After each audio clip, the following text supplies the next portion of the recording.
Hello, everybody. Thank you for joining us for the final part of the Psych report, which should be pretty cool. I don't think we've got that much to go through, but we very rarely have nothing to talk about where Lorne's concerned, and especially with all the new material coming out. It's kind of I often take stock and think about I'm a reflective, sort of self-reflective guy, and I also stop and look at snapshots of life and everything, and I do that with the Lornography saga and think well, where are we up to? We're just think of the journey that we've had from, getting interested in To Catch a Predator and then finding out about this guy, and then all the intrigue at the beginning, and then there was the first catfishing, and then now here we are with calls being released all the time.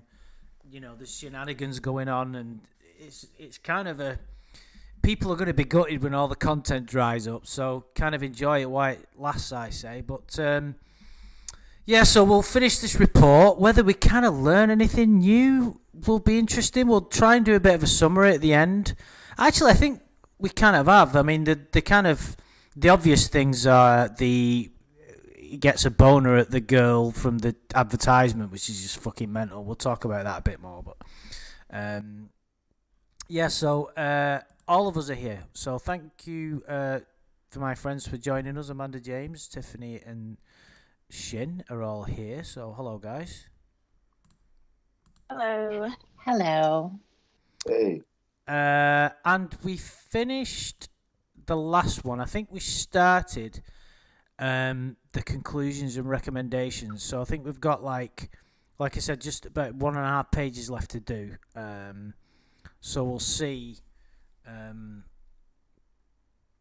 We'll see where we kind of where we end up. And just a kind of reminder, just in case anybody's kind of forgot, we've got to revel in the glory that is the kind of how this document came to be, and the fact that just Lorne paid for it is just remarkable. But he kind of didn't.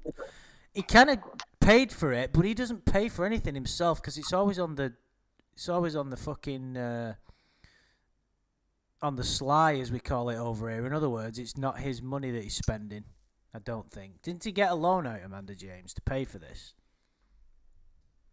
Yeah, I think so. He took out a few loans and, of course, never paid them back. So it wasn't actually money out of his own pocket. I mean, it was, but I don't think Lorne thinks of it in that way. I think he just sees the loan as free money.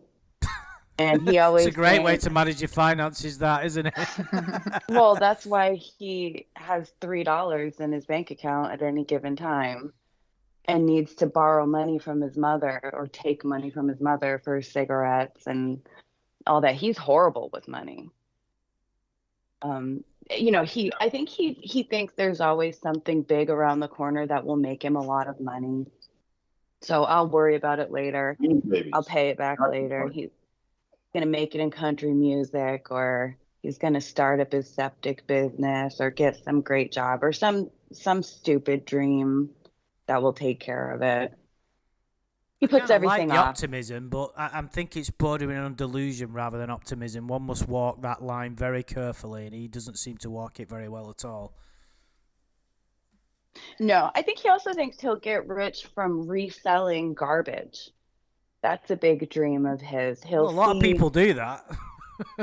Well, he's too dumb to do that, certainly. I mean, the Beanie Babies are a perfect example. He bought a bunch of Beanie Babies, and then he went online and saw that some other crazy person is trying to sell a Beanie Baby for $30,000. So he thinks his Beanie Baby is worth $30,000 without understanding that, you can list something for any price that you want. It doesn't mean that that's the actual value and somebody's actually going to pay that. So he just ends up with so much accumulated garbage around his trailer, and he thinks it's all very valuable. Did you see the videos of the jewelry that he has? Did you guys see that? I did. Yeah, I did see that. He has a bunch of sterling silver or they're gold. semi-precious stones, set in sterling silver. They're not expensive items, but for some reason he thinks they are. Lorne doesn't have in his vocabulary the word budget. He doesn't understand, you should be paying this each month and what this is. It's like, I think Tiffany brought it out of him. He would owe like 3 or 4 months at a time before his electricity was shut off. Is that right? That's how he pretty much handles his bills, right? That's how he handles it. He thinks that everyone's going to work with him pretty good. That's his way of thinking. And I remember he had a credit card that, it wasn't a high limit or anything like that, but he received this credit card and he ran up the bill, buying cigarettes and beer, all that shit. And he said that he was trying to improve his credit. This was going to improve his credit. So he doesn't understand, what it means to keep the utilization low and to be making regular payments. If he wanted to build up his credit, he would be using that credit card same as cash and then just paying it every single month, the entire balance. And he wasn't using it for anything that was urgent. He wasn't using it for, the things like a medical expense or a car repair that you don't have the cash for, but you need it done right away, that type of thing. He's using it as free money. Just like one of you said. And that's absolutely what he does. And that's why he ends up having a problem all the time. And he can't afford things. And the Dodge Journey had a $600 payment. He couldn't afford that. But when you bring that up to him, he says, yes, I can. Yes, I can. Because he doesn't think of all of the other things that he has to pay. And he's envisioning, okay, in order for me to afford this, I need to work 60 hours a week. I'm going to start doing that tomorrow, which of course he never will. But that's the thing. He uses this credit, and that's why this deed to the land is burning a hole in his pocket. I don't think that he can wait to borrow against it because he sees that as, I have whatever amount of money it is, however much that's worth. That's how much money he thinks he has. Yeah. His revenue streams are pretty limited. One, whatever hours he works. Two is also his unemployment. He's able to finagle that. By the way, I think during COVID, that was probably the most money he's ever made his entire life. That's what I think. For sure. And look at what he did. Yeah. Yes. He blew it on garbage from the auction. If you don't think that COVID money was well spent, just look at a before and after picture of his trailer. You tell me that wasn't well spent, right? The other revenue stream is his mother. I think Wes brought that up. So yeah, that was pretty funny. Wes said in the chat that even he borrows money from Lorne's mum. It's kind of a thing that's done these days, which is quite amusing. Yeah, exactly.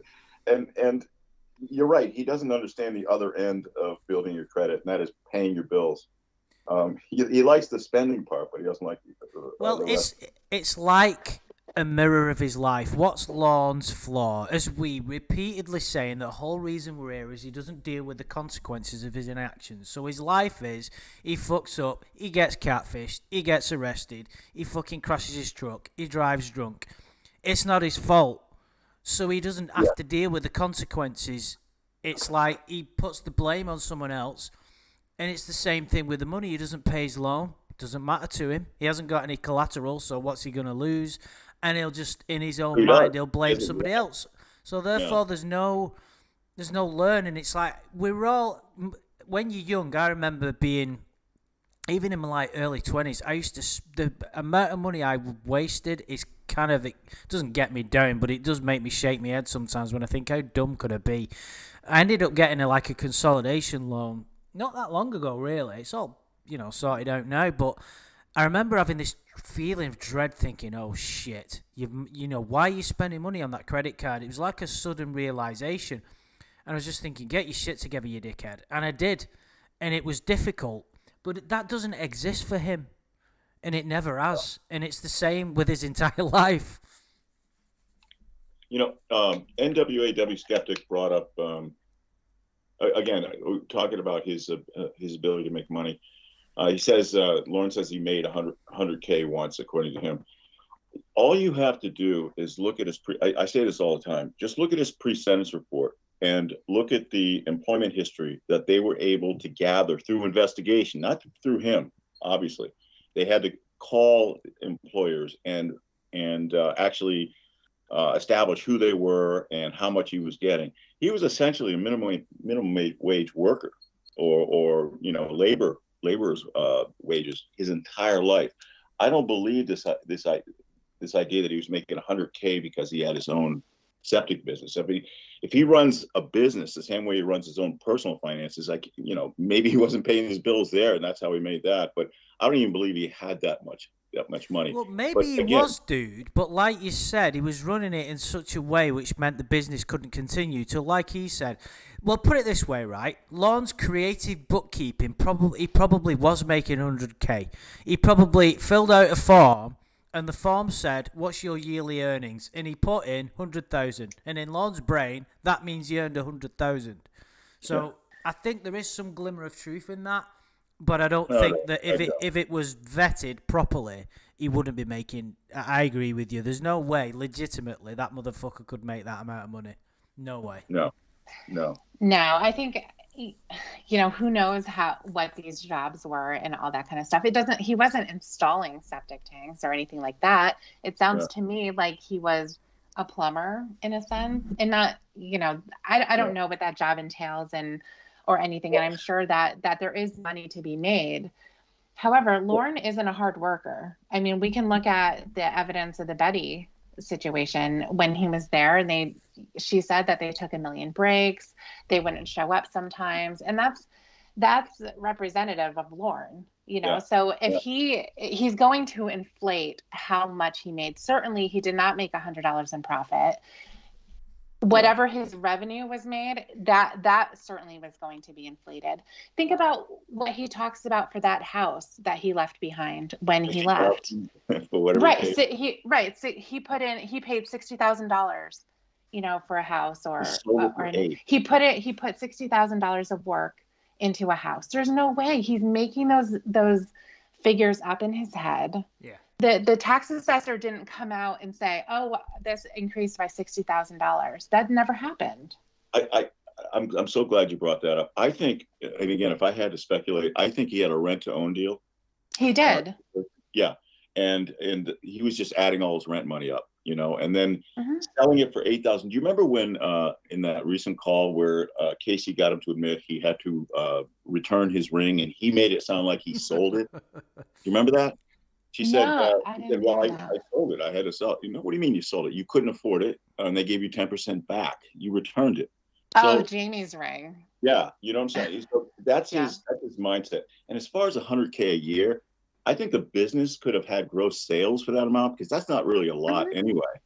And I think he's just, I don't know. There probably is some basis for saying that, but I think it's just his gross sales for that business. And like I said, definitely. Yeah, definitely. If we were to look at, a profit loss statement or anything like that, he's nothing, especially because he wasn't in business for a long time. And it does take time in order to get something going to where you're seeing a consistent profit. And he was definitely not making anything. Well, Sprinkle Cake in the chat here has said Lorne didn't own a septic business. He worked for his friend's business. That business went on to be very successful. Since Lorne knows everything and worked there, he thinks he could do it too. If that's the truth, that makes kind of sense. But I wasn't aware of that. Yeah, but the way he puts it, and this is a call with you, Tiffany. He said that he had agreed to take over the business, and he would split it 3 ways with his brother. And on his end of it, he had to pay all the bills. Who the fuck enters a business deal like that? He's so full of shit, isn't he? That guy But why would you admit something that stupid? He's just so it kind of tells me, even if it was, I think it could be true, because I think his brothers may have taken advantage of him. Who knows? But I think it was a failing business. They just want to get rid of it. And Lorne, go ahead, Lorne, make the best of it. Just make sure you give us our cut, and you worry about the rest of the business. It's yours right now. And of course it goes under. So that makes him the business owner. Yeah. By default. Tiffany, did you never try and sort his finances out when you were talking to him? Like you tried to sort his head out? Well, you know what? the thing was always in the front of my head was the poor septic, or not septic, the well, who was that guy? The plumber, no, the furnace guy. There was a furnace guy that Oh came out to yeah, fix his that's right. million-year-old furnace, and he wasn't paying him, and the bill was a couple Yeah, you $100s. had to go at him And about he that. I needs more work remember. on it. Oh yeah. He Yeah, needs, definitely. That's such a shithead thing to do. And he's, taking these advances out on his pay so he can go hang out with fucking Tony. that's the other thing. Every employer he goes to, he gets cash advances on. That's not a good look. He does. Yeah, he does do that. Do you know what? Isn't he just the example, the typical, the great example of how not to run your finances? You couldn't get a better role model for Lorne if he was like some kind of anti. You know what I mean? It's like how not to do it. He's like an anti-guru in a way. It's like Right. don't do what Lorne does. It's like fucking hell, dude. It's like he just makes every trick. He just makes every error. He does every error imaginable when it comes to finances. Don't clean up after yourself. Don't overspend. Don't make silly investments. Don't take out payday loans. Don't take too many. Don't borrow off your elderly mother. Don't get sent to prison. Don't buy stupid rings for people that don't exist that you have to take a loan out to pay for. Oh my God, you could just go on, couldn't you? Speaking of his elderly mother, I hope she's doing well, but chances are she's probably going to be leaving pretty soon. Yeah, I'm wondering how that will shake out on her estate if she has any. First of all, she has 5 kids. All right, so I would imagine they would share a first, in each equally. But I'm wondering if he's going to have an offset on his share. Where I'm just going to say, if she takes into account what he's already had, he'll get fuck all. Let's hope that's the case. But unfortunately, his brothers and sisters are, somewhat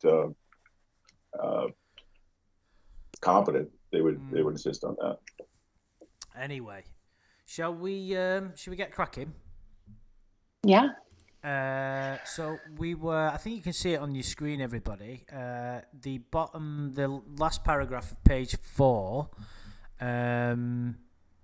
It's just over a year old, this document. Oh no, your date thing is a bit different over there, so it's like April 2022. Right, okay. Yeah, Tiffany, would you mind? Sure. Mr. Armstrong was referred for this evaluation to get an understanding of his relationships and why he continues to be taken advantage of. Mr. Armstrong reports he does not have a history of ever having had a long-term intimate relationship with an adult. He believes much of this is related to his friend choosing to date someone else. It seems more probable that it's related to difficulty with relationships in general. One of the factors that complicates understanding the underlying dynamics of Mr. Armstrong's relationships is that he is not a reliable reporter. So it becomes difficult to know whether he believes what he's saying is true when it's not, or whether he is aware he's providing inaccurate information. Mr. Armstrong's failed polygraphs suggest he has a pattern of withholding relevant information when asked about it. Isn't it satisfying to read that in an official sort of capacity? Yeah. You know what I mean? It's so satisfying to be like, to read what we've all been saying and to been frustrated with the nonsense he's come out with and the kind of the lies. It's kind of, there you go, dude. And do you know what the frustrating thing is? Even though it's satisfying, he's still he's spending money, or was trying to spend money to try and get this report discredited. Yeah. Well, not only that, he stormed right into their office and slammed it on their desk and said, "What is this? You fix it now." It's like, the way he was describing it to Casey was funny. I'm going to go right in there. Oh, there's going to be hell. Yeah, that was There you watch now. Watch what I do now, huh? I could almost imagine him going in there and saying, "You weren't supposed to make me look bad." You know what I mean? It's like, well, you didn't say that to us, Mr. Armstrong. It's like if he had his way, he'd have put a clause in there that said, under no circumstances is he allowed to be portrayed in a negative light. It would have been great if they added a paragraph. We are absolutely positive that once Mr. Armstrong reads this report, he's going to come in and protest vehemently. Just predict his behavior after reading the report. That would be great. Yeah, they're all going to get the well-rehearsed tirade. That's right. The manifesto. Yes, definitely. Yeah, he had a huge problem with this, and I think that is basically the summary statement of Lorne Armstrong's story is that he's not a reliable reporter, and it's difficult to know whether he believes what he's saying or if he is aware that he's lying. And I think that he's aware he's lying, but in some instances, I think that he convinces himself of certain things. The part where he tries to make himself look good, isn't that in there somewhere? The hero of his own stories. I don't know. I'm not sure, but yeah, I mean that is the truth as well. Well, you can say that he's the hero of his own story, but I think it's more accurate to say he's the victim of his own story.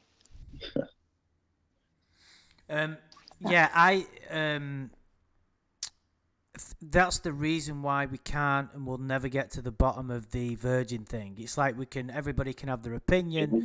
Some people believe that they're 100% right, that he is or he isn't. That's fine, but we'll never know. We'll never know because the biggest source of intel that we've got is Lorne's mouth.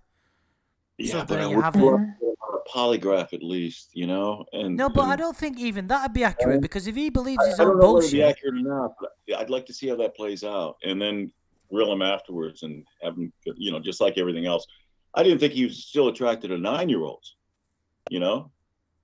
So yeah. I don't know. I wish they would do that, but I don't think it's relevant for them.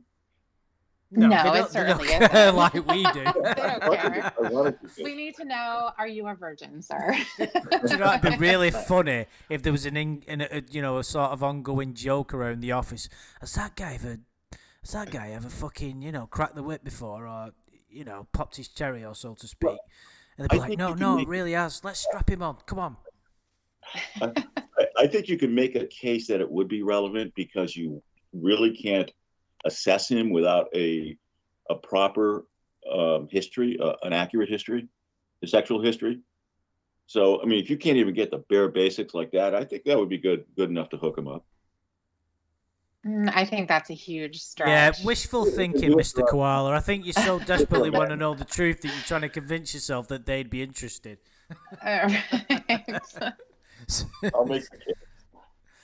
Well, it would be funny though, just real quick, about the virgin thing, because, and I don't want to get into a whole discussion. Perhaps we can do it another time. But I know that last time when Paula's story came up in this, I was kind of thinking, well, I don't know. I was thinking maybe it was true because of how he acts when he's talking about Paula and the things that he said, and this is the only woman that he's really been obsessed with for a couple of decades, that I was thinking maybe it's true. She was kind of the outlier to the story. I understand what you're saying. Yeah. But after careful reflection, I do have to go with what it says in here, that they did not have sexual contact. Now, what would be funny and what made me think about this was thinking that maybe he told this analyst that story and she was like, no, that's bullshit. And she wrote down that it never happened. That's like her summary statement. So not that he came right out and said it, but that she didn't believe it either. That'd be good. I think Maxwell English put it is spot on. I think the relationship was that Paula used him and he loved it. Just like Nikki. I mean, to some degree, I think that he likes to feel needed. But at the same time, if he could have it any other way, he would. Pipe in, Amanda. What do you think? About these women using him and him liking it? Is that what you said, Shin? Yeah, she used him and he... Paula situation. Yeah, I'm curious. We need to hear from you. I do. I don't know. I think it's possible something happened with Paula. I don't know what, but something. He does tell details of the story differently depending on who he's talking to. The details change, which obviously makes you question whether or not they're true. Like the part where he said, first he said he saw her kiss her ex-boyfriend on the head or whatever, and he was very upset and he left. And then he said that somebody told him that. These details change, and that's kind of a big detail you would remember whether or not you witnessed it, or even if it was all those years ago. Lorne has been obsessed with this woman. Yeah. I think he fell in love with the idea of her. I think it's possible that she did give him attention. She was friends with his brother and his brother's wife or something, and Lorne was always at the bar. She was probably a friendly woman. And I mean, he said that she asked him to make her car payment. Well, to make her boyfriend's car payment. It wasn't even in her name. I know. And Lorne agreed to do it. Right. So I think he did that because it all comes down to like, you owe me something. I did this for you. Now you owe it to me to love me. And he's done that with every single girlfriend, catfish, every person that we've heard him talk to. He threw, bringing it back to the ring that he bought for Jamie, he threw that in her face constantly. I'm the one who's buying you a ring. For Debbie, it was, I opened up to you. I read the chat log with you. I'm going through this shit with you. Now you owe it to me. Oh, and you took me away from Winnie. Now you owe me. He's trying to buy. It's like his mother said, you're trying to buy their love. He did it with Nikki. That's, yep. So the question is, and I think, do you have sex with Paula, Amanda? Oh, I don't know. Who knows? I don't know. I think it's possible that something happened with her, like something of a sexual nature. I don't know if they had sex, obviously, but when he tells the story of how she laid next to him and she made the move on him, that's kind of believable to me because I don't think Lorne would ever make the first move. Yeah, so no, it would he have to wouldn't. be initiated by a but woman. it's also consistent with his fantasy about being so desirable women can't keep their hands off it. You know, it falls into that category. You know, in other words, and also, you know, like Mikey's mom. Mikey was all over him. You know, so he had to do it. No, his mom was, not Mikey. Yeah.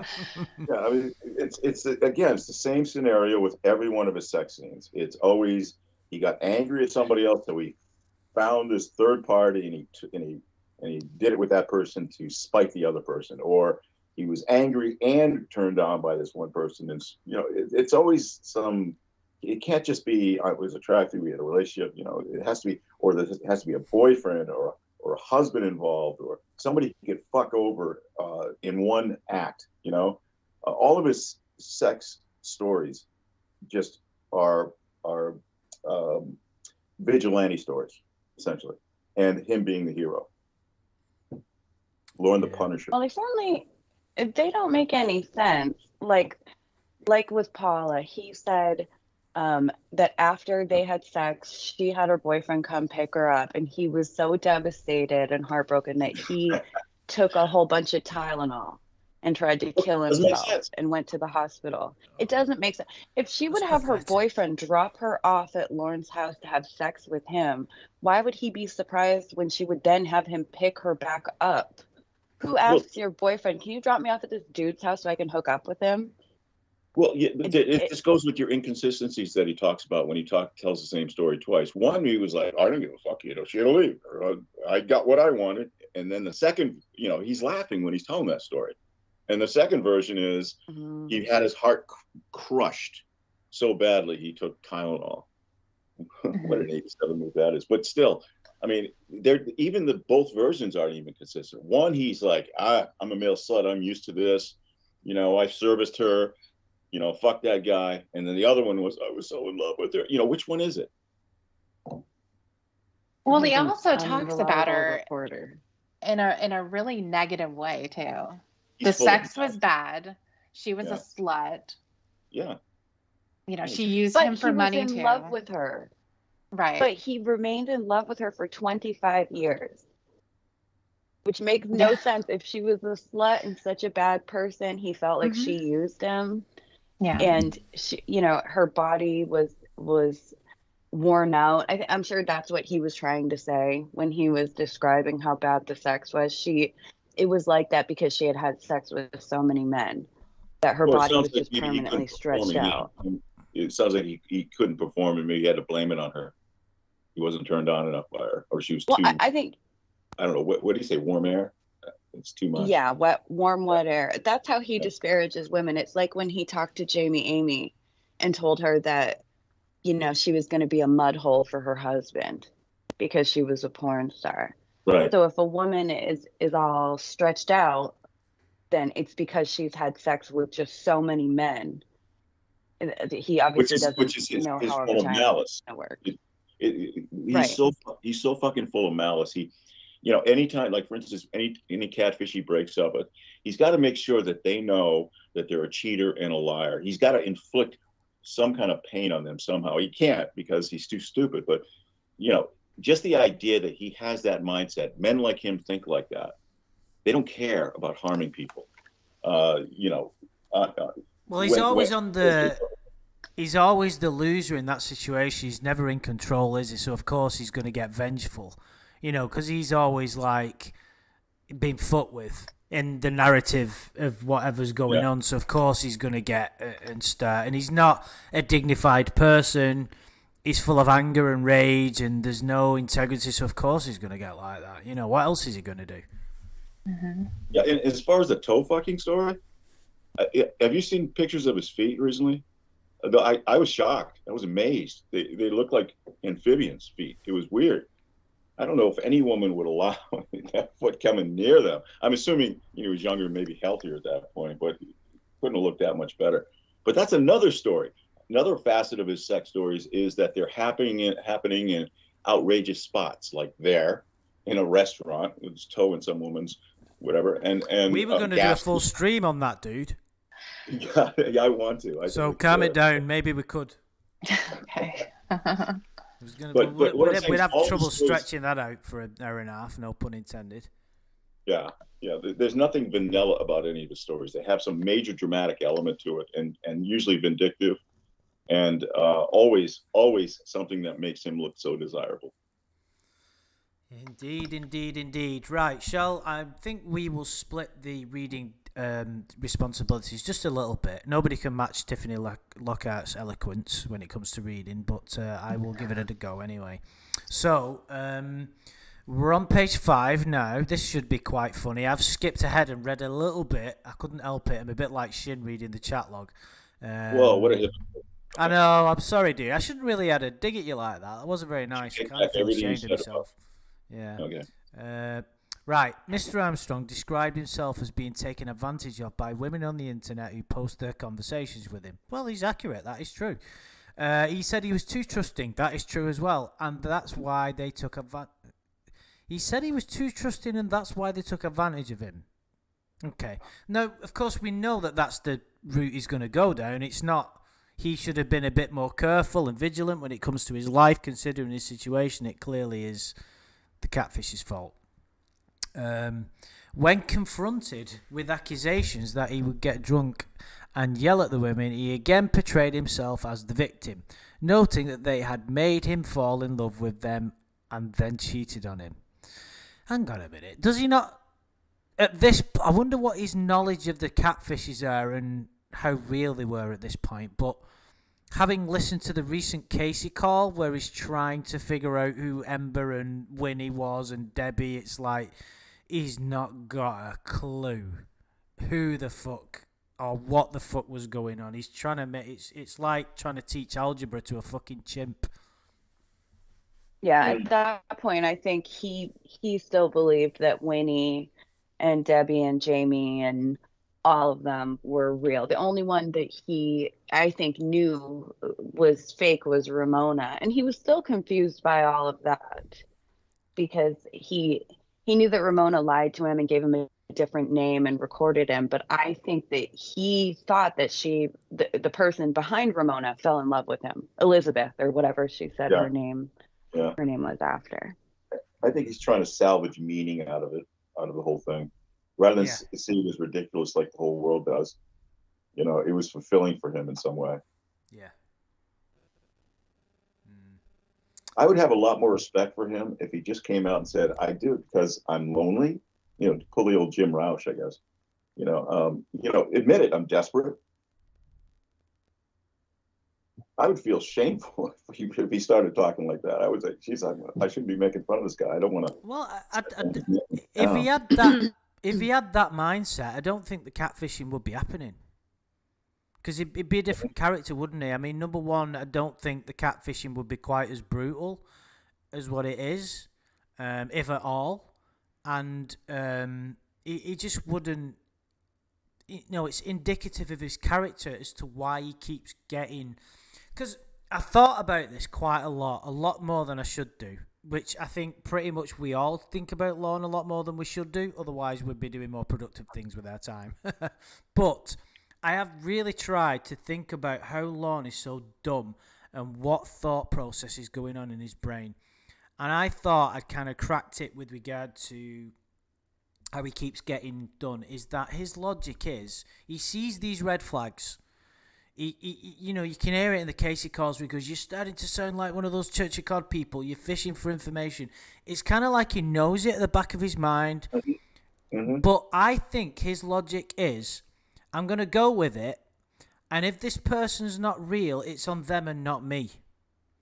So he's kind of allowing for a scenario where he can't be wronged. He can be wronged, but he can't be the one at fault.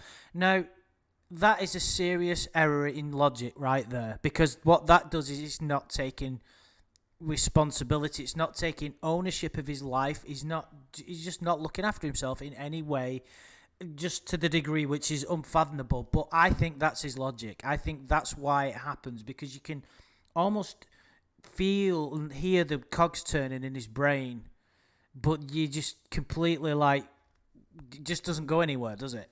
He doesn't want to go there. That's why I agree. I think when he says, you know, you're just like them, you're just like yourself, I'm starting to feel uncomfortable now. What he's saying is, I want to stay in this delusion, but don't blow it. I think that's what he's saying. You know, stop acting like a catfish. You know, he'll still chase them down even if he finds out they're a catfish. But if you're going to, you know, play act here, but in my fantasy, you do things that make you seem real and not unreal. When you do that, you take me out of the fantasy. So bring it back. That's the way I interpret it. Maybe I'm out there. I think it's really simple. There's a woman on the phone, and that's all he wants. And even if they're not who they say they are, even if they're not who, like with Ramona, like with Winnie, who started off as Casey, even if they're not who they say they are still a woman on the phone.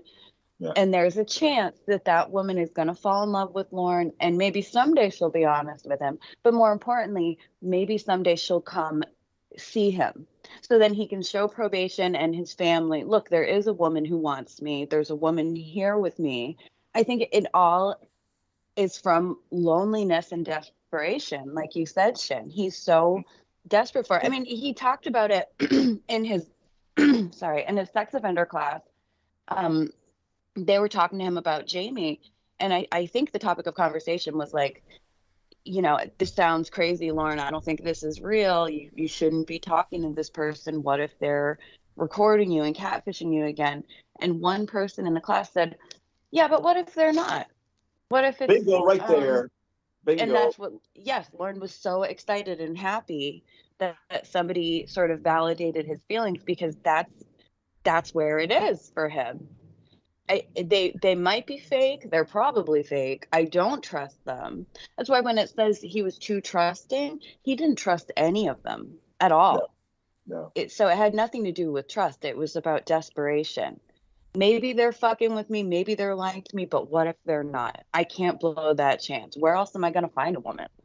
And certainly, where else am I going to find a 25-year-old beautiful woman? Nowhere, ever. Half my age. So, yeah. Right, I've got to take this chance. And in fact, I need to buy her a ring to you know, to tie her to me. I need to lock this down right now. Yeah. Do you believe that happened, that conversation, Amanda, that in the class, there was that one guy that stood up for him, or do you think? Yeah, I think so. I think probably. Okay. Well, maybe somebody felt bad for him, and they were like, "Well, maybe also, Lorne." Yeah, I think so, but I think maybe they're just patronizing him. But I started to think, he's been kicked out of the class for 2 years, and we didn't even know that until this report came out. And they used as an excuse the threats he was making. He wanted to punch some guy when he was talking to Tiffany.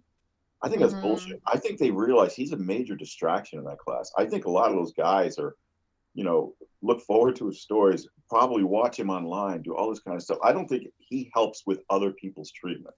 Yeah, he's like a major disruption. There's probably people in there that want help. Hmm? I said there's probably people in that class that actually want help. Right. He's just a wasteland. He's a black hole.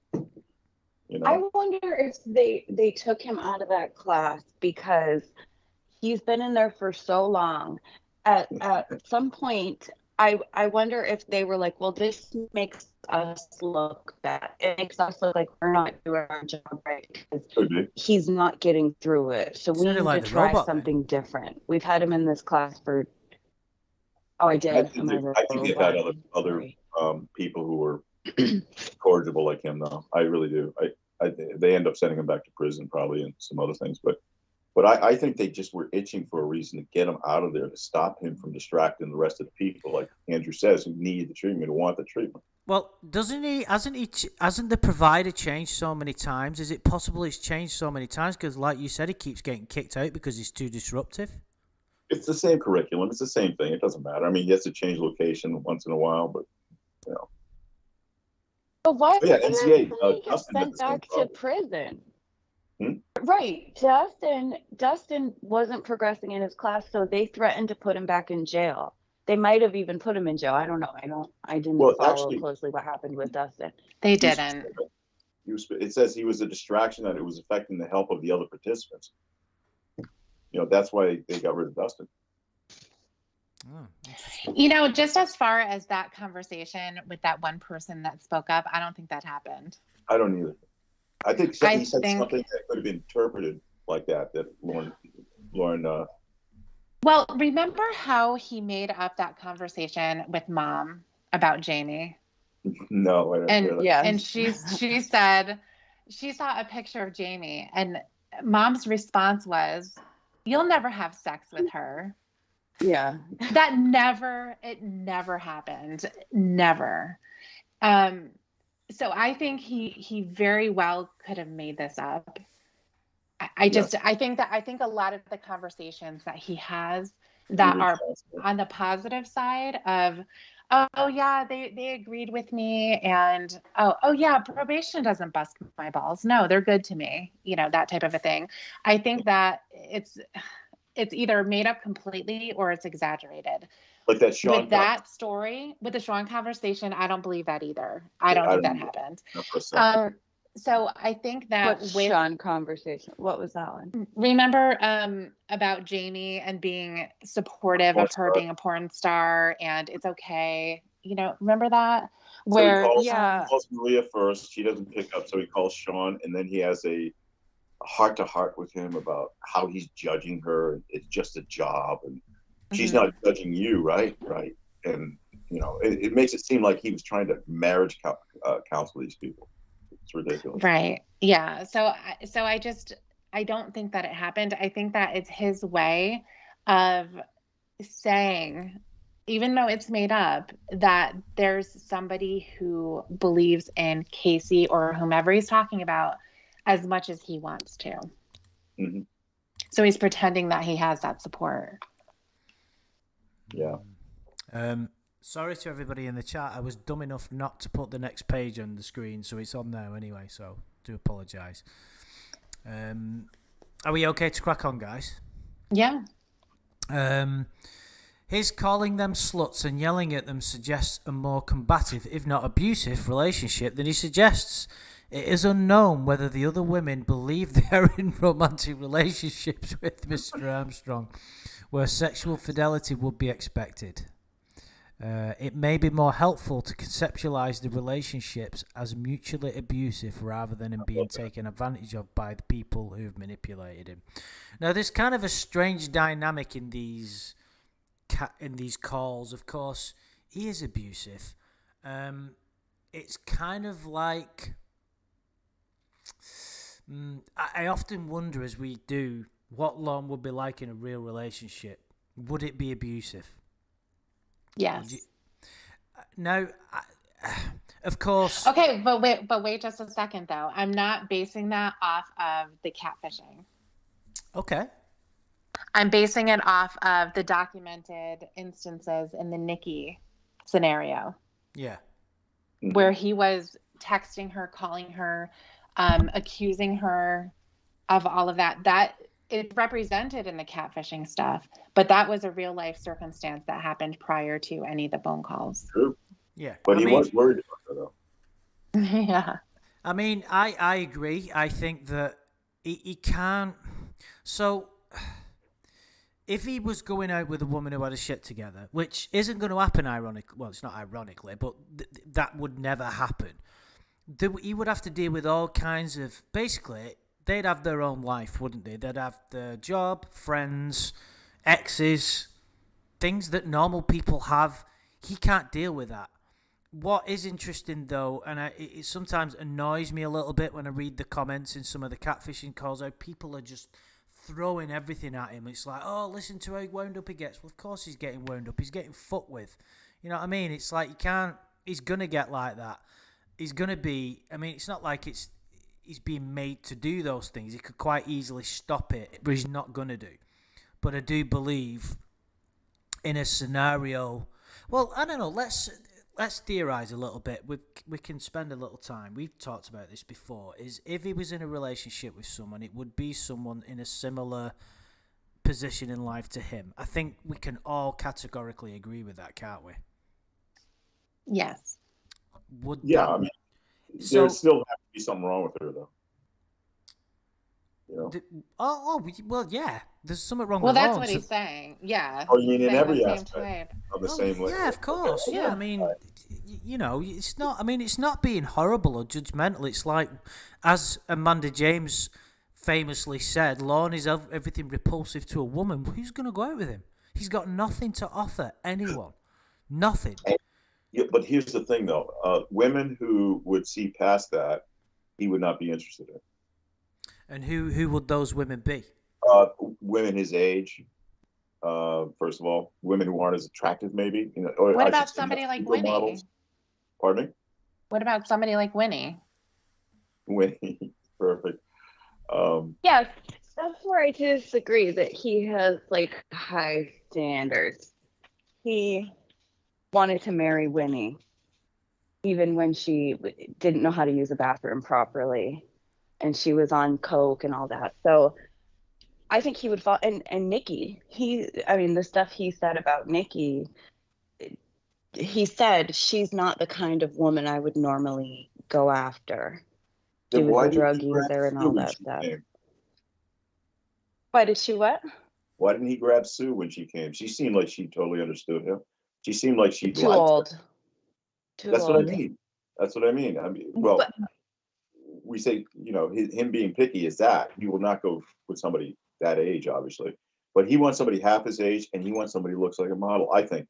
But he'll take a place, you know, a bookmark while he's looking for that anyway. Well, of course he would want his age. Of course he would want somebody like the Jamie model or Casey. Of course he would. But the reality is he's going to get somebody like Winnie who's going to shit in the tub. But she's cute though and young. That's good. That's good enough. You got to talk. Well, that's what I. Yeah, exactly. I mean, we can talk about, you know, the aspect of age, you know, which certainly he's not attracted to somebody who was Sue's age. I don't know how old she is exactly, but I think in her 60s or something like that. Yeah. Mm-hmm. No, he's not going to be interested in that. He also wants to have children. Yep. So he's going to want somebody who's probably, you know, possibly at most in the mid 30s. But I think that he would be interested in in somebody who's not the supermodel Jamie. He's gonna take, just like you guys were talking about, you know, Nikki, you know, wasn't an upstanding. She was young though. She was young, exactly. That's one of the criteria. That fits one of. I'm not saying both have to be there. It's one or the other, you know. But he prefers both. Especially of course, he loves beautiful porn stars. Yeah, but he doesn't want her fucking other guys either. Mm. Especially virgins. Yeah, I think we're going to there was some.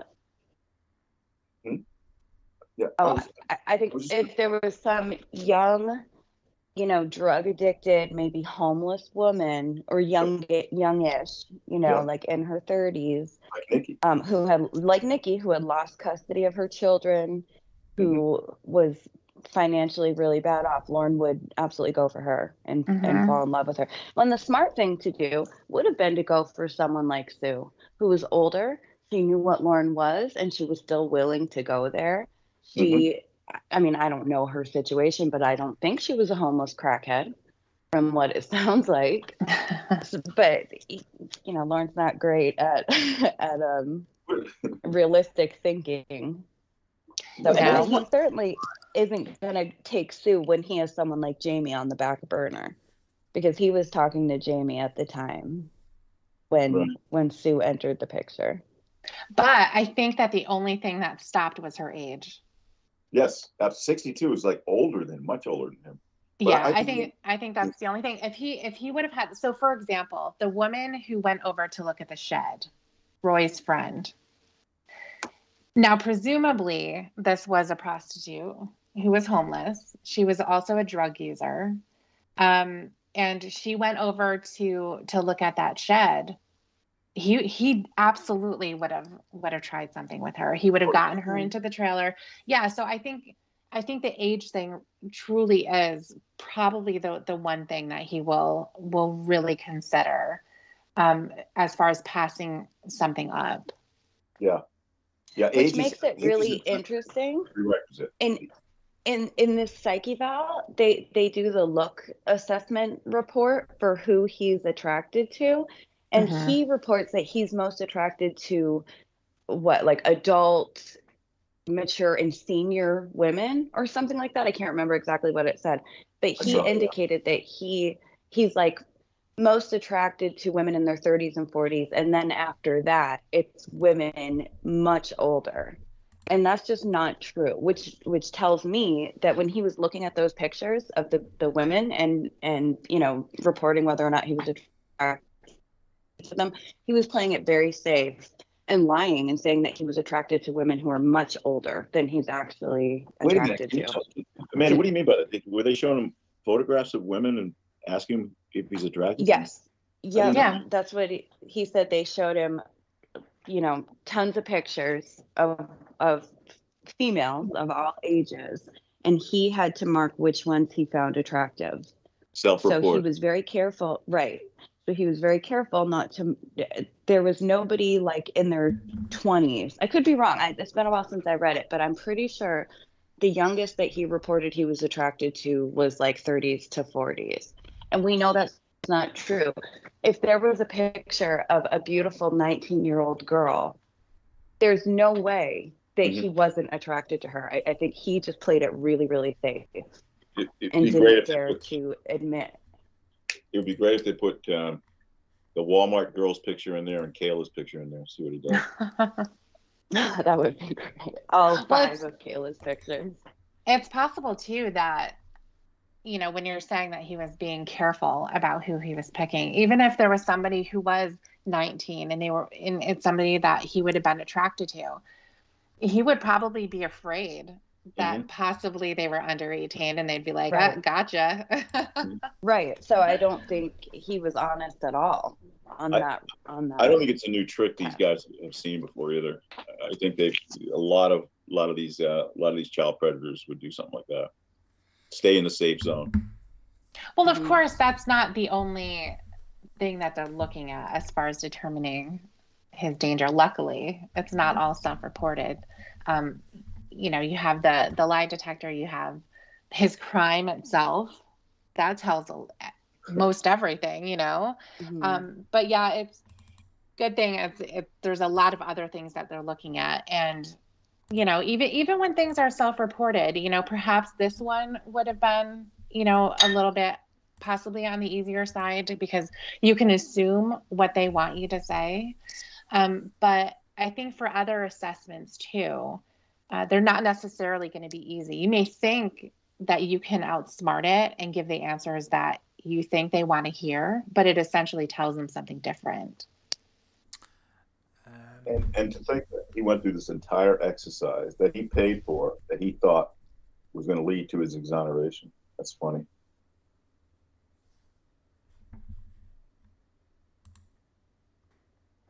Yeah, I mean, I don't know what he thought he could gain from this. It doesn't change the results of the polygraph test.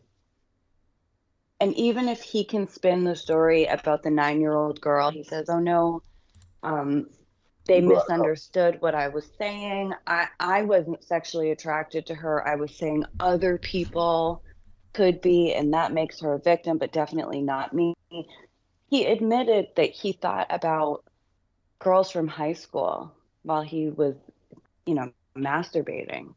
There's no way you can spin that.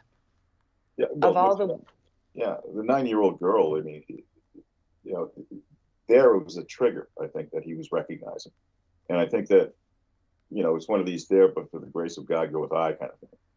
You know, other people would do it because I feel it, but he wouldn't say that.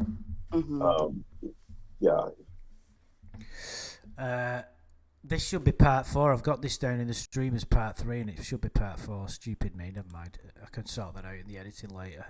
Right, we're going to need to crack on because we're digressing. Of course, we always do. We're not really digressing, but we do need to pick it up a bit. Right, okay, so we left it unknown whether he's in relationships. It may be more helpful in treatment. Taking advantage of people in treatment, this would include looking at the ways he was abusive and controlling. It will be important for him to shift his mindset from one where he's the victim to one where of him making choices that likely hurt others. It will also be helpful for him to think about the needs he is meeting through having these relationships. Well, those are just common sense approaches, aren't they, that he doesn't seem to be capable of making. You know, of course, it's like, why does it? All of that requires self-reflection, doesn't it? And Lorne doesn't possess that in any kind of, to the degree which is where he can alter his behaviour. So, of course, it's going to say that, isn't it?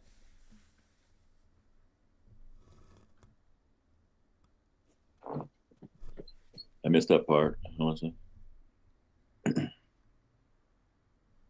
Well, that's his,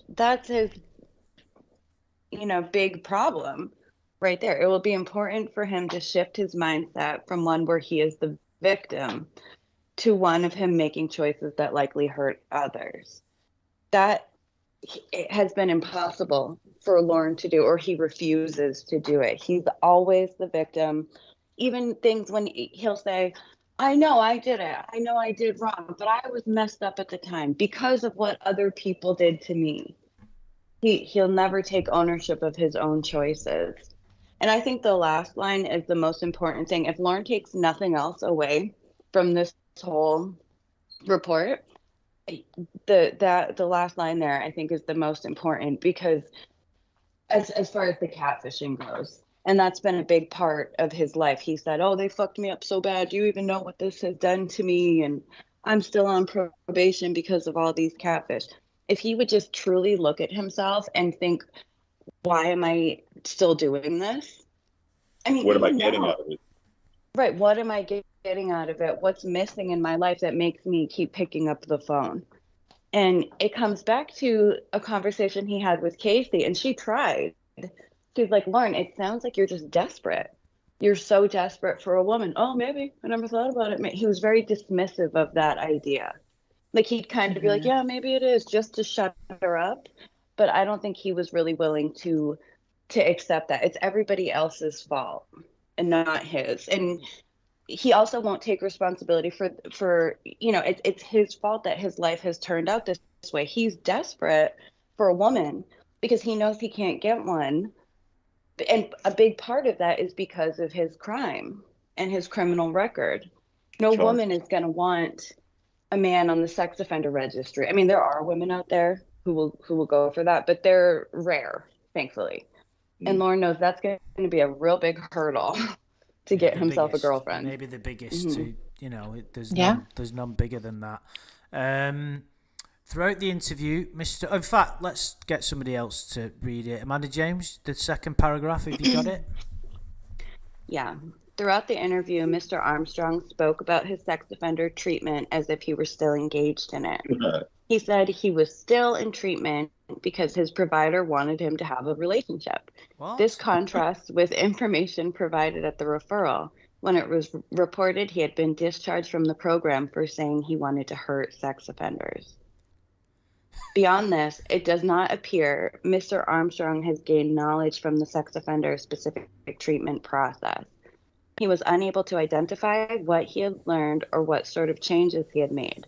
While it would be understandable if he could not articulate all the tools and interventions he has been exposed to, he was unable to identify any.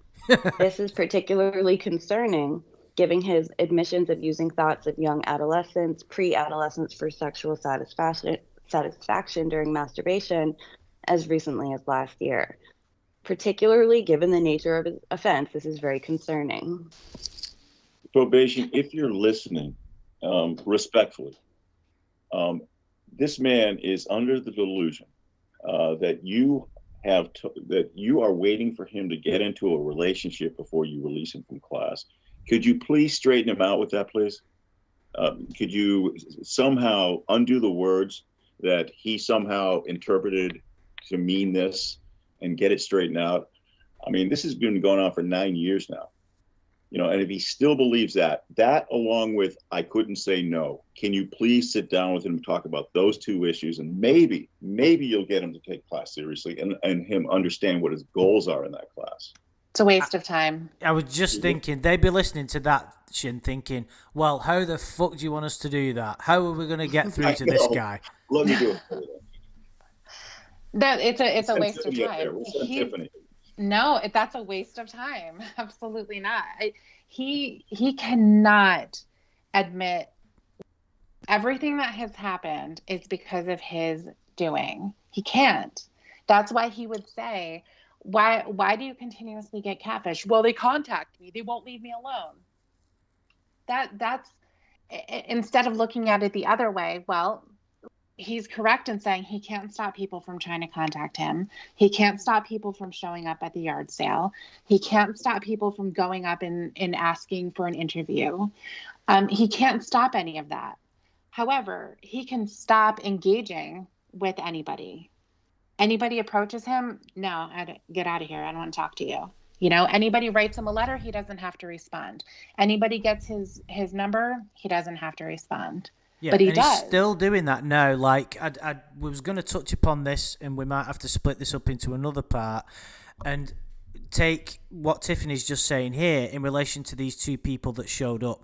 Now, I think you might have already mentioned this, Tiffany, when we were talking. We spoke about it briefly. If Lorne had integrity the size of a mustard seed, he would have turned those people away immediately. Anybody that wants to speak to him about the case, anything to do with it, like, he wouldn't even entertain that possibility. These people have basically, they've just confirmed that he's not changed one little bit. He's fucking singing a song with them. Really? Mm-hmm. Like, what on earth? He's got such a lack of insight into other people's perspectives on everything. It's just unbelievable. Even, like, as I'm saying it now, I'm struggling to get my head around it. I can't quite understand how someone can be so fucking stupid. Really. Just such poor decisions at every avenue, every corner, every, like, pivotal moment in his life. Wrong decision, stupid, dumb, thick. It's ignorant. Just ignorant. Yeah, ignorance. It's total ignorance on every level. It's like, it's oh. I think what probation was saying to him was, Lorne, if you're going to have a relationship or a girlfriend, have one in real life. You don't Mhm. talk to these people on the phone from the internet. They lie to you. You don't know who they really are. And he took that to, and the reason they're concerned about that is because he can't verify any of these people's ages that he's talking to and sending nude pictures to and having phone sex with and all of that. That is their concern, or that should be their concern. So I don't think they're doing this because they want to look out for Lorne and make sure he has you need to have a girlfriend before you can No. get out of class. First of all, And No. I don't think that would be. I don't think that would be legal for them to require Right. to couple up with someone. But you know, the thing about the no thing, I think that actually happened. I think that he went through his diatribe of mac and cheese and all that shit. And when he was talking about, well, they came up to me and they need $700, and so I gave him $700. That may be when they interjected something like, well, you got to learn to say no sometimes. Exactly, and he twisted that to make it seem like that was his whole problem. And basically, the counsellor just said, "Oh well, if someone wants to take advantage of you, Lorne, you've got to be in a position where you say no if you don't think they're going to pay you what they've agreed to." Oh right, so that's my whole problem. I can't say fucking no. Yeah. You got to say no to people who want to spend your customers' money on you. You can't just give away it's like it wasn't even his money either, but. It's so infuriating though the way he twists that. He was basically saying, I tried to have sex with a 13-year-old girl because I'm a people pleaser. I just can't help but make people happy. It says the people pleaser who doesn't please any person at all. Yeah, Remember that comment? Put that in the comment? That was brilliant. Whoever put that, if you're listening in the comment on someone's video, I think it was in relation to one of the catfishing calls. They said, "Lorne's a people pleaser." Well, how was it exactly worded? The comment it says the people pleaser who has never been able to please any person in the world, or something like that. I can't remember what it was. Yeah, that was brilliant. Yeah, that's true. That is true. But you're right, Amanda James. It doesn't really get any worse than that. It just doesn't. Like it the fact that he somehow, it's kind of a remarkable ability in some kind of ways. It's just not used for any positive means. The fact that he could somehow twist the situation of the sting to make it seem, obviously a lot of predators did the old, I came here, because she was on her own. But in that scenario, they don't know exactly how much Chris Hansen knew because it was all in that scenario, wasn't it? Like, he's gone along with this narrative, even after he pled guilty at court, even 10 years later, 15 years later, 10 catfishes later, fucking numerous other sexual incidents that we're aware of. He wanted to be the good guy. It's like, even it's hard to believe that someone can be so... there isn't a word really that sums up that kind of behaviour. It is utterly remarkable, really. Well, he pled guilty because he had a shitty lawyer. His lawyer was working against him. He concocted all these stories in his head. His lawyer was working against him. They threatened him with 20 years or 30 years or whatever because he had that camera in his car, and he didn't really have the camera for that reason, even though he said he did. But that's the only reason he would have taken it to trial. Yeah, they didn't go and look at the surveillance footage from the pawn shops to see him going there to try to trade it in. And he did say too, I think it was in one of his letters, that the federal attorney was the one who wanted him to do the plea deal, but the state one was something like wanted to take it to trial, which I'm sure he gets that confused as well.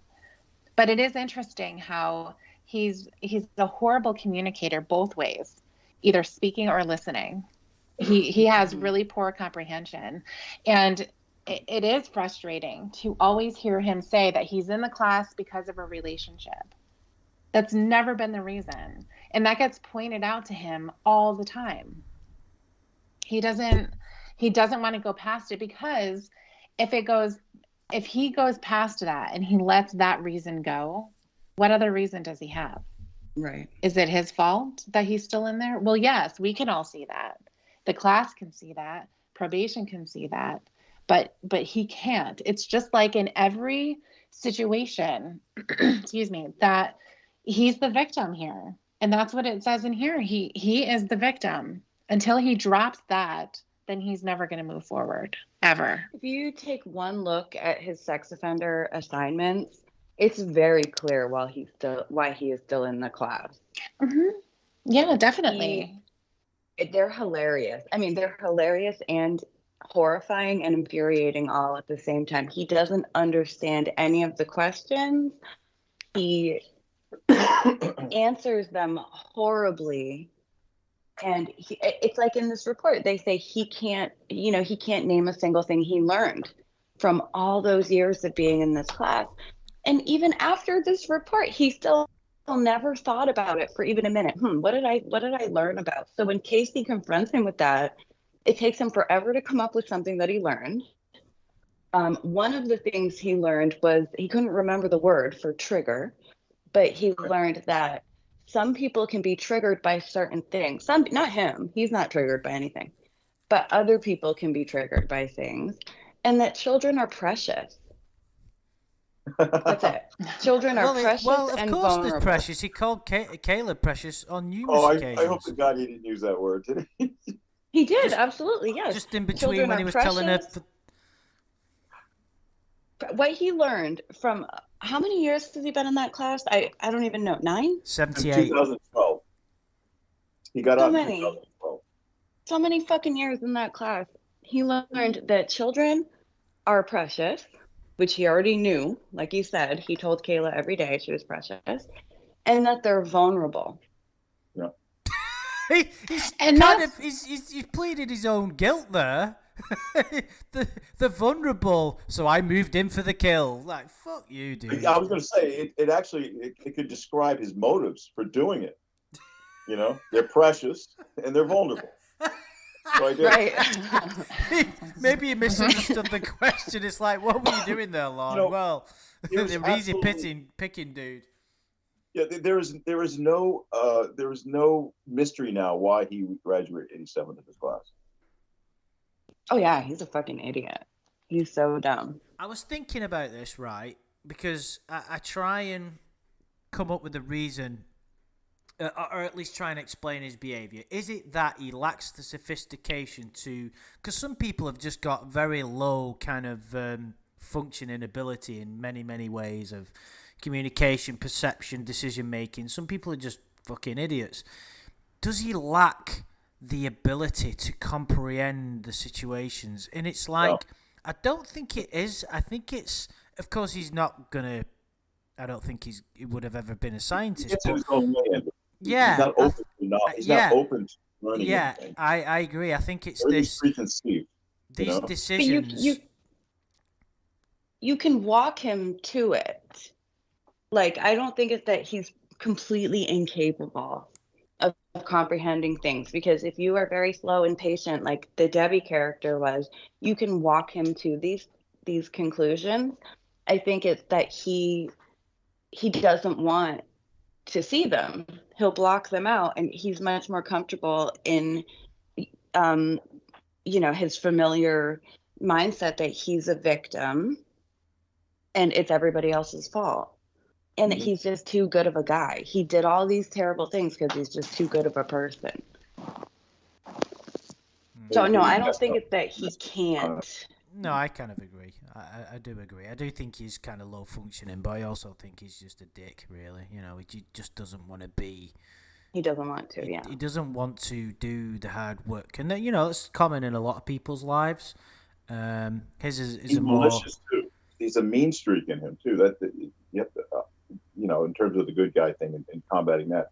He will think and say the worst about people. He doesn't give a shit about other people's feelings, as long as it suits him. Especially, if they're in his way, like a rod or, he doesn't give a shit. He's so full of malice. His mind is so full of dark. Yeah, there's a lot of rage in there. The most I've heard Lorne raging was at Roy in that phone. Oh my God, that voicemail that Casey played to him. I've never. It was. I just could. That was like quite shocking to me.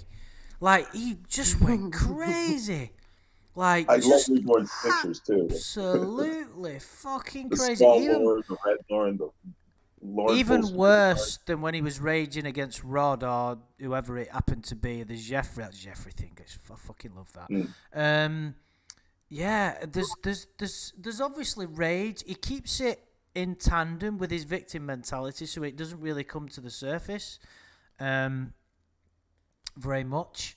But when it does, man, there's a dangerous creature down there, as we kind of know. I mean, it comes out in the chat log. His cynicism, not cynicism, his sinister nature sort of comes out. As we kind of, when we did the chat log only a few days ago, and he's talking about the white stuff, and he's talking about do this, push it in deeper. It's like you're a dangerous, unpleasant creature. There's a lot of problems there. Yeah, he's very malicious towards Roy. That's what I immediately thought of when Shen mentioned how malicious he is.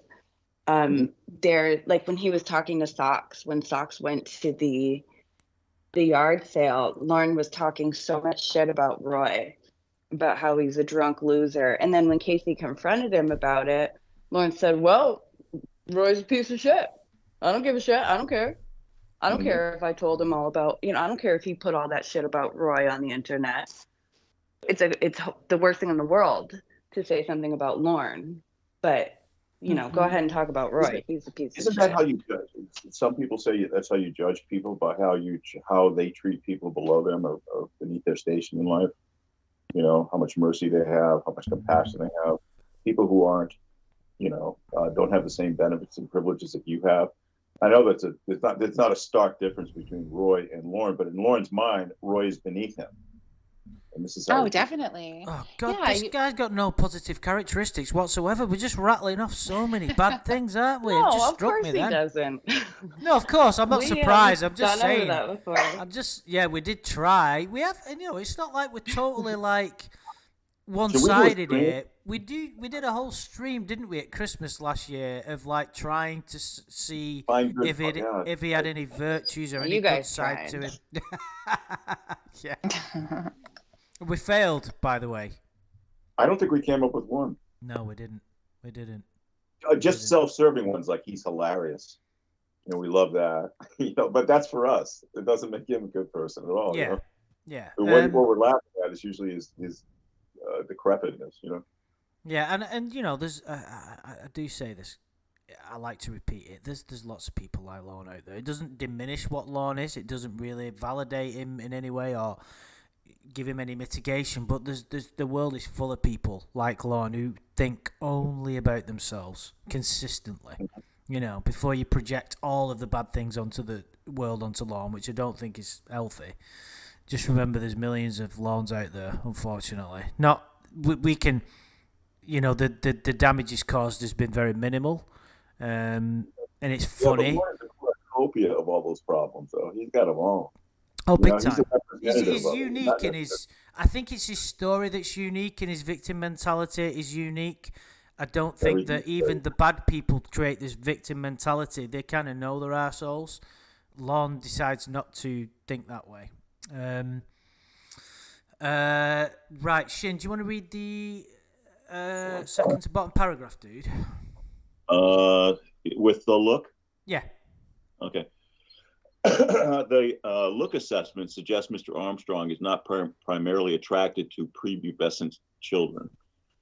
This suggests that his use of adolescent girls for masturbatory fantasies is more about his idea of the relationship rather than the aspects of the body. This is like really creeping me out. It would be helpful to explore why he chose those people to think about while masturbating and what he found arousing about them. That may open up discussions. Like they're trying to crack this nut, they can't.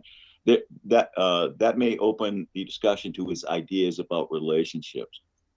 Okay, so it seems to me it's well established that he's, to at least the psychiatrist, that he masturbates to children in this thing, and he does it for a reason that it has nothing to do with sexual or I don't body quite understand this. Yeah, but No, for I don't family, either. That's what. Amanda, do you remember that time he talked about as part of his sexual fantasy with somebody or other was meeting his family or something? Remember that? Yes. Weird. Yes. Yeah. I think it was in discussion about shit, about him masturbating to the high school girls. Hmm. And Right. he Yeah. always fantasized about bringing them home to meet his family, Yeah. I think which I is think that's very exactly weird. what they're talking about here. Okay. I Yeah, think and So that's exactly what it is. it's he not that doesn't seem to he's be any fear. attracted Hmm. to the young girls because of their young body. See, the way I took it was kind of like he it's not necessarily the fact that they, are young or underdeveloped bodies or whatever. It's more of like he's kind of on the same mental and emotional level as young girls like that. So Yeah. he fantasizes about their relationship. Like, I don't know if I'm making sense, but he's like a 14-year old in his mind. So he fantasizes about 14-year-olds for the relationship. Like he doesn't just want to like fuck them and run away. He wants to love them and marry them. Yeah. By Yeah, the way, that's exactly what it is. Okay. and they make a Yeah. distinction here between prepubescent and adolescent girls. So I don't know whether he's self-assessing or he's saying he's not, excuse me, or they're saying he's not primarily attracted to prepubescent, although he brought up the 9-year-old national anthem singer. But then it goes on to say this suggests that his use of adolescent, and they're talking as if it's a truth, it's accurate, it's established. He masturbates to images of adolescent girls. Well, he Yeah, admitted it. they said it right But in Lorne's mind, you know how he paragraph. does things. Well, I don't do that much, or I don't do it all the time, or I don't do it for a Mhm. long time. His I way don't of, do that anymore. yeah, his way, exactly. His way of trying to disclaim that is to say, well, I don't do it to younger girls. That sounds exactly like Lorne here. And I don't know why he's arguing about this assessment. It seems pretty established. Well, yeah, that like about the high school girls. He says I never masturbated to that 9-year-old girl, and he has this whole story for what actually happened with that.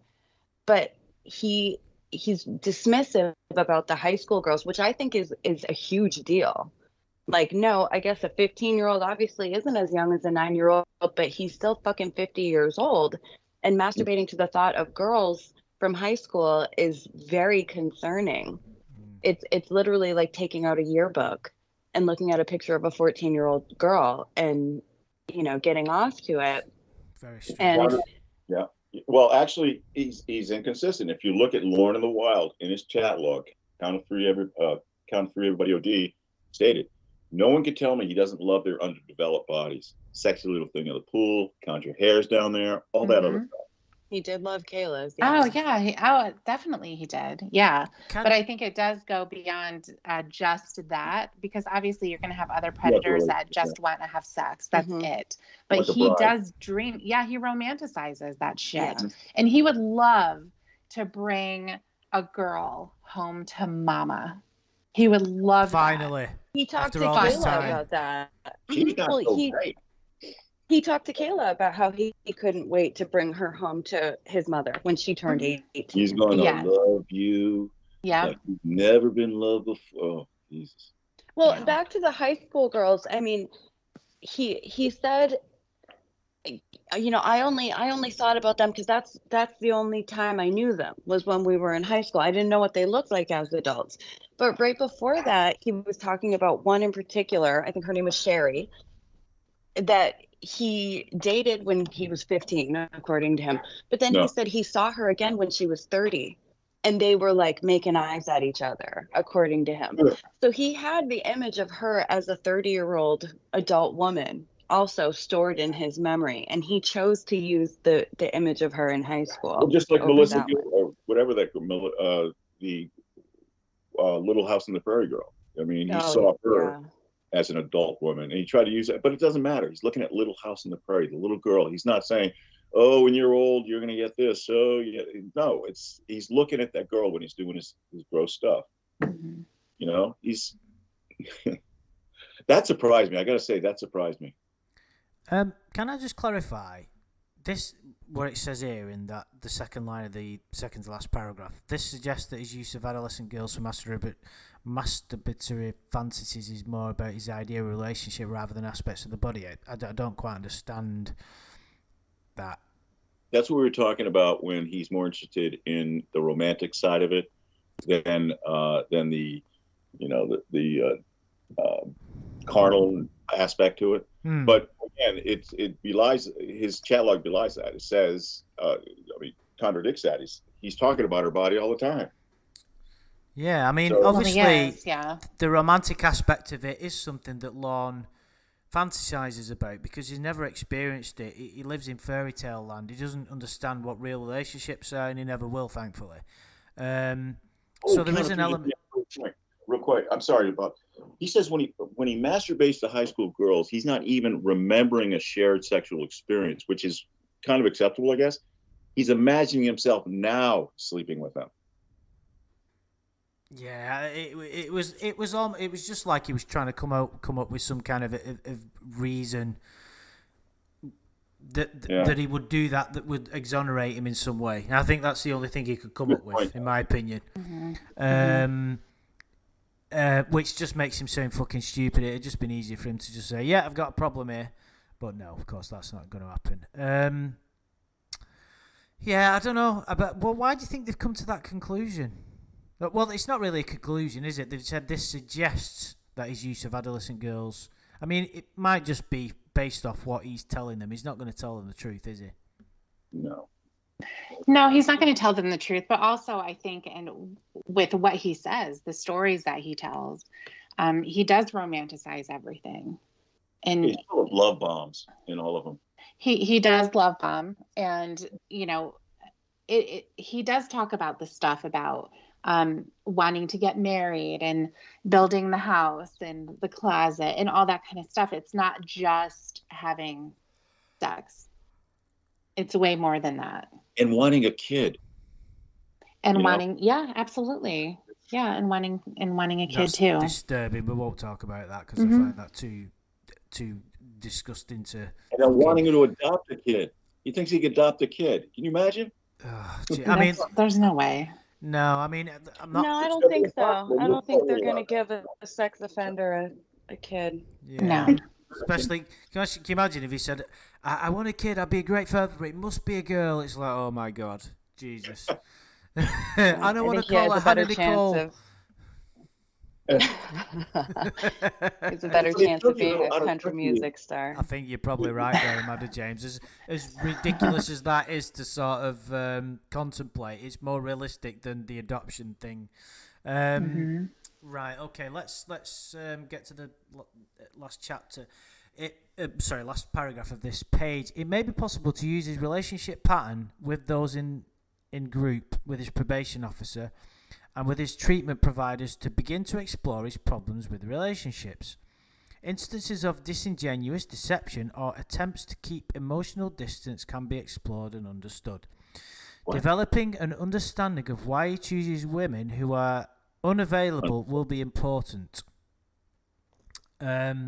He states that his presence on the internet keeps him from being able to find romantic partners.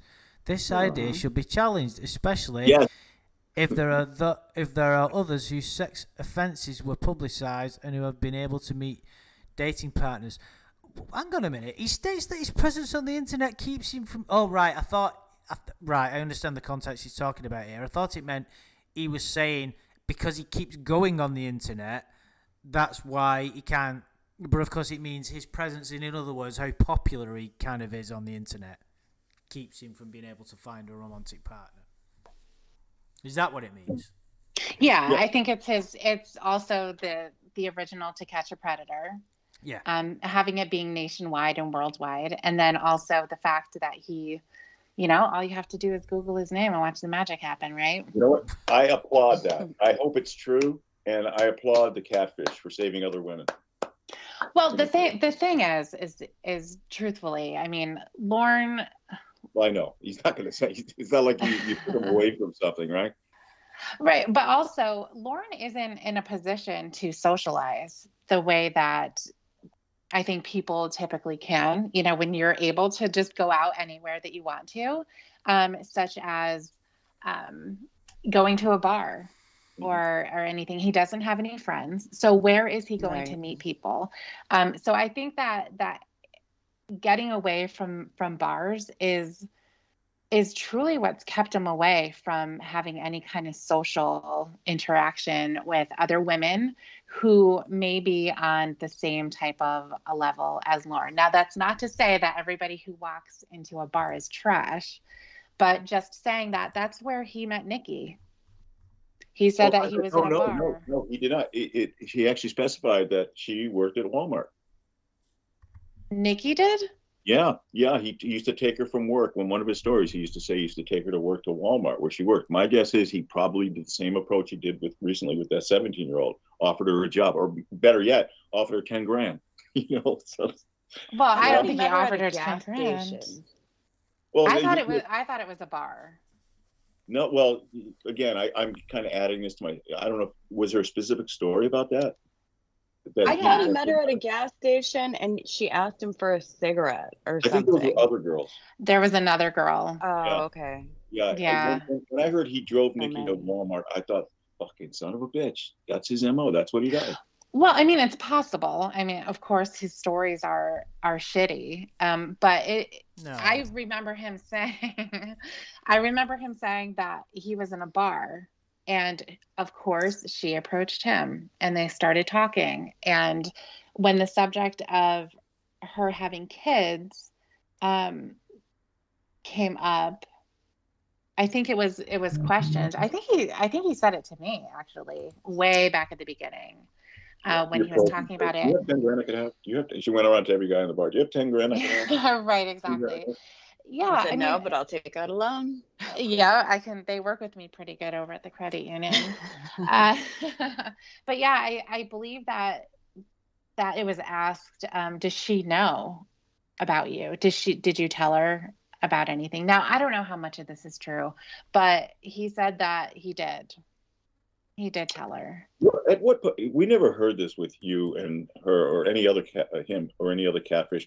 What is the operative words that make you that create a relationship for him? Does he say, "Do you want to be my girlfriend?" Or what, does he say? No, he assumes it. He never expresses it. No, well, I mean, he has. That makes your point, though. That makes your point about these people not knowing they're in a relationship. Definitely. Oh, definitely. No. Yeah, I doubt that there was any kind of a conversation with Nikki. Will you be my girlfriend? They never even kissed. Nothing. It was not a romantic relationship. In his mind, it was because she spent time with him. Who knows how much time that was, but she spent time with him. He introduced her to mom at the barbecue, with the Armstrongs. Right. Who knows what that was even like. But in his mind, that was his girlfriend. And that's why he was acting that way. They find out the first time he goes ballistic. That's when they find out they're his girlfriend. Yeah, pretty much. Put in the comments, if you're a woman and you speak to Lorne, you're basically engaged. pretty much. Well, think about this. I think that this may have been the first Casey call where he was talking about the lake house. Uh-huh. He was talking about them being together. Like, you're going to move to Maine, right? Yeah. And it's assumed, and if it's not denied, even if you just kind of like laugh it off, like, oh yeah, that is a very serious thing. Yeah, Lorne is flooding his front yard right now as we speak, trying to create a lake. Trying to create the lake, yeah, exactly. Right, guys, we have another page, but I haven't got time to go through it, so we're going to have to split it into another part, unfortunately, which I didn't think was going to happen. But there's a really interesting part of that document, because I've just skimmed ahead, that I want to spend quite a bit of time exploring, because I think it's quite interesting and important to the overall... Yeah, I just think it'd be Interesting. So I want to wrap it up because the thing is, if I did carry on, I'd be kind of rushing it, and I don't want to because I've kind of got to go now. 'Cause it's a bit late here. But guys, thank you for joining me, Tiffany and Amanda, James, and Shin. It's been good fun. Thank you. Yes, thank you. Thanks to everybody in the chat. Thanks for joining. There's been quite a lot of people in, but it's not surprising. I think the Psych report's kind of a big draw, to be honest. I think to see all this in an official capacity, it's really interesting because we haven't really had anything like this before. I mean, obviously we've got the sex offender treatment class. We've got quite a lot of other stuff because this guy will just give anything out. It's we should all be thankful, but it's still quite baffling. But anyway, so yeah, sorry we weren't able to complete it, guys. But I'm sure you won't be too disheartened at the fact that we're going to get another video out of it. So yeah, it will have taken us 5 parts to get through a 6-page document, which to be honest for us isn't bad because I think we're on part 32 of the chat log and we're about 1/5 of the way through. So we've spent like a lot of hours doing. I mean, it's remarkable. Anyway, right, okay, guys, I've waffled on for too long now. Thank you very much for joining us. I do appreciate it. It's great to have you all here. Otherwise, there's no point doing it. So I don't know when the next one will be, but take care of yourself.